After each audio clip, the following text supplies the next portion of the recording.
সুপ্রিয় দর্শক মণ্ডলী, শিক্ষার্থী বন্ধুরা, আসসালামু আলাইকুম। আজকে আমরা দেখাবো যে মিৎসুবিশি পিএলসির জন্য যে প্রোগ্রামিং সফটওয়্যার জিএক্স ডেভেলপার, সেই জিএক্স ডেভেলপার দিয়ে আপনি কিভাবে একটি ডল স্টার্টারের প্রোগ্রামিং করবেন।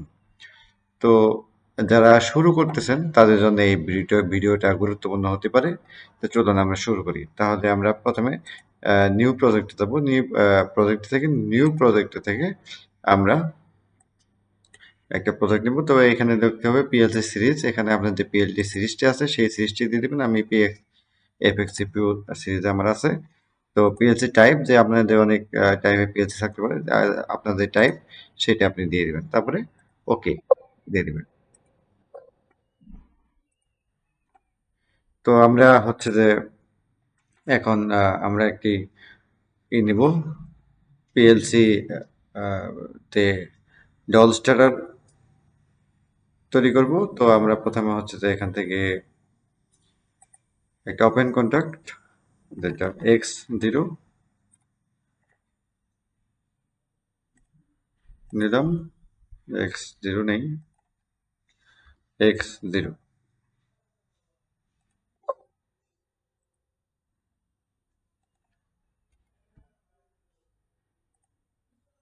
তারপরে এখান থেকে একটা আউটপুট, ডাবল ক্লিক করলে এখানে এন্টার সিম্বল আসবে। এখান থেকে আমরা আউটপুট নিলাম, আমার নাম দিতে y0 দিয়ে দিলাম।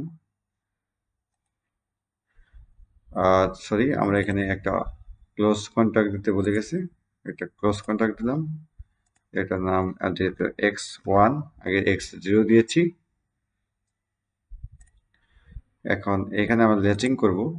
ল্যাচিং করার জন্য একটা ক্লোজ কন্ট্যাক্ট, ওপেন কন্ট্যাক্ট নিয়ে নেব, x2 দিলাম।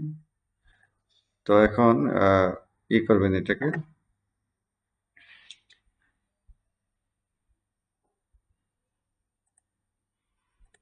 ল্যাচিং অফ, এখানে ভার্টিক্যাল লাইনে ক্লিক করলে ওকে, এটা ল্যাচিং হয়ে গেল। তো আমরা যদি এতে কারেন্ট প্রবাহ কল্পনা করি, তাহলে x0 যখন ক্লোজ হয়ে যাবে তখন কারেন্টটা এদিক থেকে এসে ম্যাগনেটিক কনভার্টার অন হয়ে যাবে, এবং এই যে ল্যাচিং করা আছে এখান থেকে কারেন্ট এসে এই চালু থাকবে, এবং যখন অফ করবো পুরো সংযোগ বিচ্ছিন্ন হয়ে যাবে। তো আশা করি এতে বুঝতে পেরেছেন। আপনাদেরকে অসংখ্য ধন্যবাদ। চ্যানেলটি সাবস্ক্রাইব করে নেবেন। আসসালামু আলাইকুম।